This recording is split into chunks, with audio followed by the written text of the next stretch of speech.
Hello, my name is Kinsey, and today we're celebrating World Read Aloud Day by reading one of my favorite books, Pete the Cat and His 4 Groovy Buttons.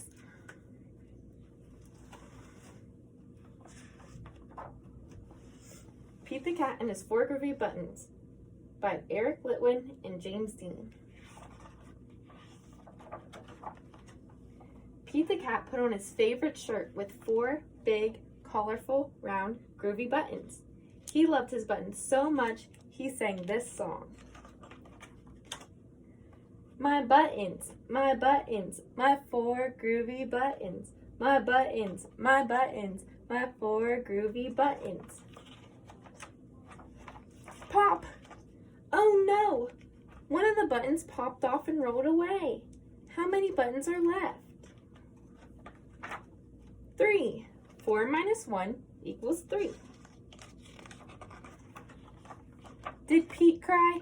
Goodness, no. Buttons come and buttons go. He kept on singing his song.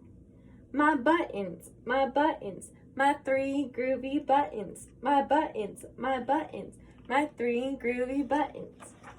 Pop! Oh no! Another button popped off and rolled away. How many buttons are left? 2. 3 minus 1 equals 2. Did Pete cry? Goodness, no. Buttons come and buttons go. He kept on singing his song. My buttons, my 2 groovy buttons. My buttons, my 2 groovy buttons. Pop! Oh no! Another button popped off and rolled away. How many buttons are left? 1. 2 minus 1 equals 1. Did Pete cry?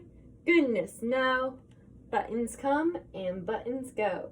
He kept on singing his song. My button, my 1 groovy button. My button, my 1 groovy button. Pop! Oh no! The last button popped off and rolled away. How many buttons are left? 0. 1 minus 1 equals 0. Did Pete cry? Goodness, no. Buttons come and buttons go. Pete looked down at his buttonless shirt, and what do you think he saw? His belly button! And he kept singing his song. My button, still have my belly button. My button, still have my belly button. I guess it simply goes to show that stuff will come and stuff will go. But do we cry? Goodness, no. We keep on singing. Buttons come and buttons go. The end. Thank you for reading with me and celebrating World Read Aloud Day. Bye.